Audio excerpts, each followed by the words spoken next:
So, you just raised $10 million and the Series A just hit your bank account. What do you do from there? Founders sometimes do stupid things like run out and buy a dozen cars with it. Come on, haven't you heard of a lease? Or they'll raise everyone's salary to $200,000 a year, no matter who it is and what they do for the team. Those companies died.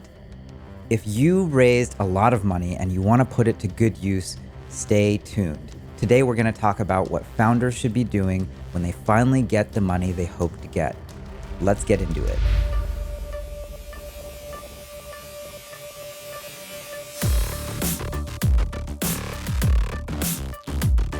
Here's what we're going to cover today. First, get your head right. Then, make a plan. Focus on retention before growth. And finally, we'll talk about what happens when something doesn't quite go to plan. In my experience, these are the things that come up every single time, no matter how much you've raised. You might have just raised your first $500,000 pre-seed round, you might have raised a $2 million seed round, or even a $10 million Series A. In each of these cases, the mindset is the same. How do you turn that money into a lot more money? Remember, raising money is the starting gun. Don't celebrate the raise, celebrate when you finish a stage, when you've reached some sort of real milestone. Celebrate more customers or more revenue. Remember, it's not your money. It's not your personal money. Remember those examples I mentioned earlier? Founders sometimes act as if the money is actually theirs, and then they can use it as they see fit. That's not right. A startup is a promise that you'll be good stewards of it and put it into things that will generate more money. The CEO and management team actually has a fiduciary duty to further the interests of the company.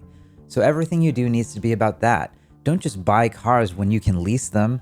Likewise, beware giving raises to everyone immediately, especially when there's not a good business case to do that. Every dollar counts. Your investors are actually investing in you, your team, your product, and your mission. So every dollar you spend needs to have that investment mindset.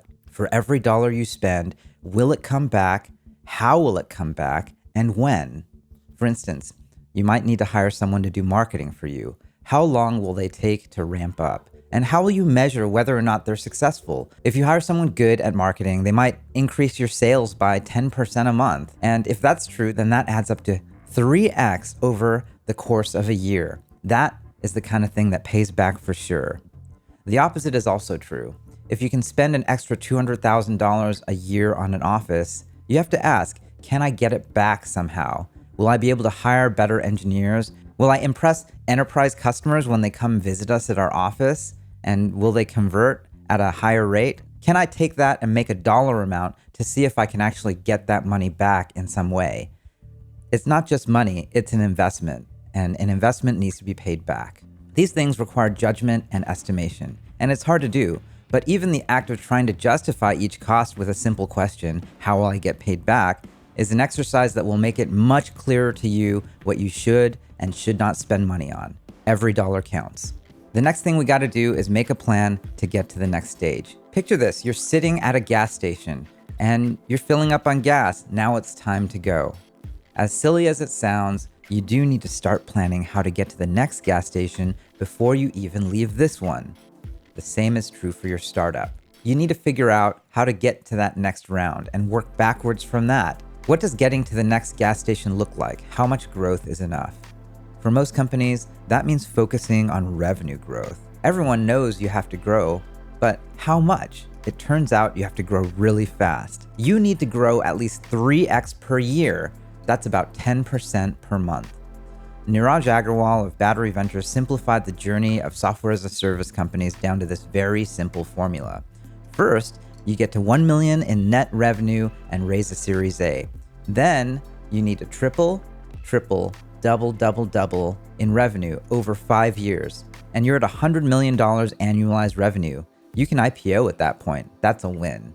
As you can see here, Battery actually derived this from the successful paths of software as a service companies like Marketo, NetSuite, Zendesk, and Salesforce.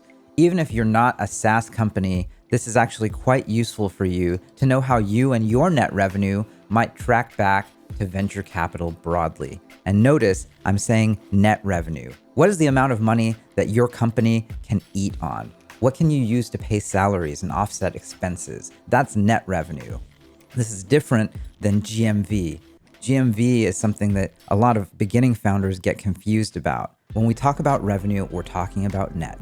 If you're lucky or good or both, you're actually growing faster than 3x per year by the time you raise your Series A. Keep in mind, everyone throws around the word growth, but this is much easier said than done. It's very hard to inflect up. And so the faster you're growing at your Series A, the more likely you are going to be successful and get all the way to the promised land. So now you know about growth, let's talk about coming up with an operating plan, something that breaks down your revenue, costs, and bank account every month for the next 24 months. You can think of it as almost a to-do list that has financial information attached to it to make sure that you have the capital to get to your goal. First off, start by making a list of your costs. Who do you have to hire, what roles, how many people, and what do you think the average salary will be for those positions? Do you need a new office, and when? You can't hire them all at once. It's just not realistic. You can pretty easily double a team from 3 to 6 people, but it's really hard to go from 10 to 20 or 20 to 40 in a single year. Making a plan helps you think through all of these issues. As is true with everything, timing is key. After that, you've got to think through your revenue streams. When will you make money and how? How many units will you sell and when? How do you know that can be right? Be careful. Here's where a lot of people don't do the thinking needed to build a real operating plan around revenue. Sometimes they just take the revenue they have and then drag it to the right. They click the little plus icon and just drag it to the right. And they say, we're just gonna grow 10% every single month. That might be fine for a silly wild ass guess, but as soon as you can, you're gonna wanna figure out realistic numbers and the realistic amount of time and effort to model that. So instead of just saying 10% every single month, you gotta think about your inputs that get you to your outputs. How many leads do you actually have to talk to every single month? And what's your conversion rate? How much do those leads cost? If you can take the historical way you got customers, think about the variables that go in, and then use that to model it out and link it back to cost. That is the best possible way to do an operating plan around revenue. That's the gold standard. Now, the only other thing you have to keep in mind about operating plans is that you need to treat it as a living document that you try to manage to. It's okay to get it wrong, but you should keep updating it month by month as things change so you can use it as a barometer of where you're headed and if things are tracking. It lets you find issues before they pop up. So if sales are picking up faster than you expect, the operating plan might help you realize you need to hire more people in customer support sooner.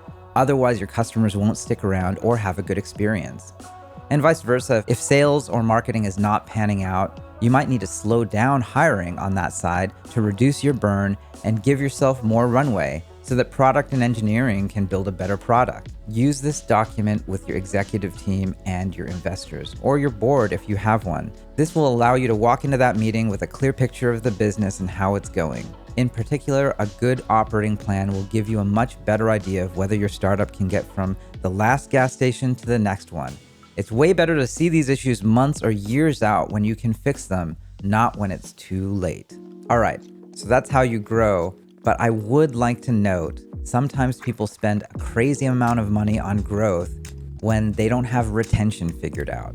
What's retention? It's how many of your customers stick around and how long. Retention's inverse is churn. Churn is the percentage of people over a time period who left and didn't ever come back. If you had 6% churn in a month, it means 94% of your users were retained. Here is an amazing resource from Lenny Rachitsky. You should go Google it, and there's a link in the description for this. It goes into what does retention look like for different types of businesses. Now let's break down the 2 types of retention mentioned here. First is user retention, sometimes called logo retention. This means if a customer signs up, how many of them are still using you 6 months later? So if you just launched and you only have 1 month of data, how do you figure out what your 6 month might be?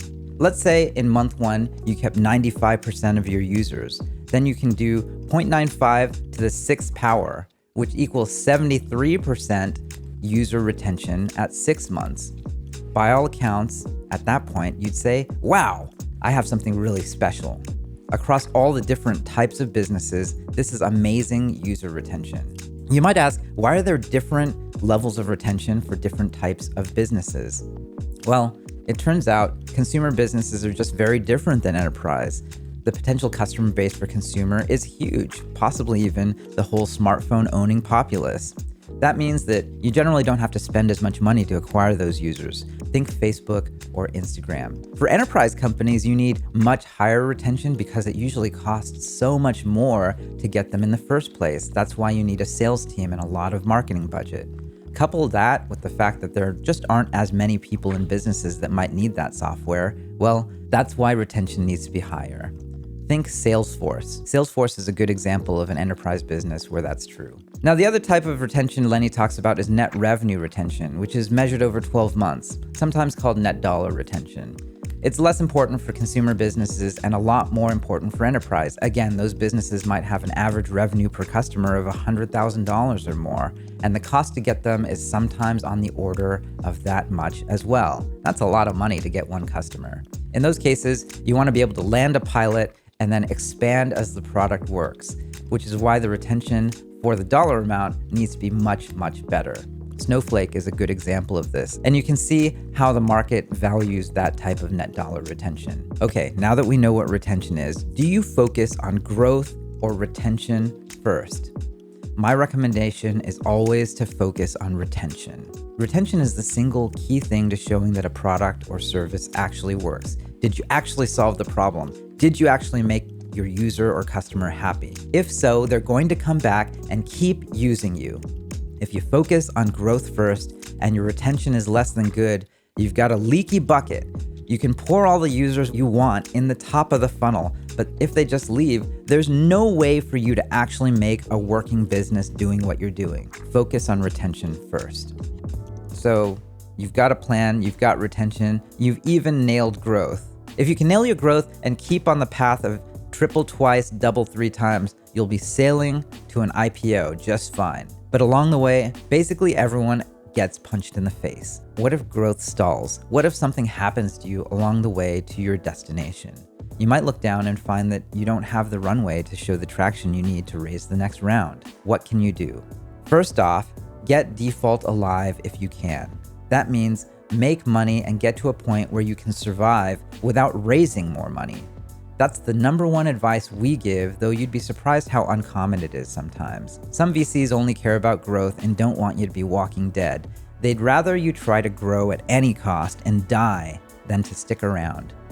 That's not me. Personally, I think a good founder can always find a way to keep growing. And if you can get profitable, you can often start cash flowing and reinvesting in your own business without ever raising any more money.